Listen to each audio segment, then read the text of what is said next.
بەداخەوە ڕەوشی مناڵانی توشبوو بە ئۆتیزم لە گەرمیان و لە کوردستان بە گشتی لە بارودۆخێکی باشان نییە. ئەتوانم بڵێم لە گەرمیان لە هەموو ناوچەکان پێ ئەچێ خراپتر بێ بارودۆخیان بەهۆی نەبوونی سنتەرێکی حکومی کە بە بێ بەرامبەر و بە خۆڕایی خزمەتگوزاری و ڕاهێنان پێشکەش بەو مناڵانە بکە. ئەمە وەکو بڕێبرایەتی گشتی چاودێری و گەشەبدانی کۆمەڵایەتی دەسەوەسان نەبووین وەکو حەلی بەدیل بۆ ئەوە ئێمە وەکو بڕێبرایەتی گشتی سنتەری ئەهلیمان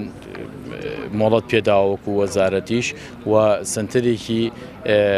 نیمچە حکومیمان هەبوو بۆ ماوەی 6 مانگ کە ڕاهێنانی بە مناڵان کرد، بەڵام بەهۆی نەبوونی دەعمەوە بەهۆی نەبوونی پاڵپشتی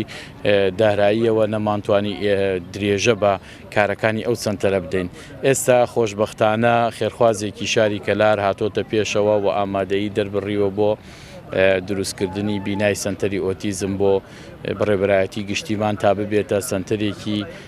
ئۆتیزم لە ناوەندی ئیدارەی گەرمیان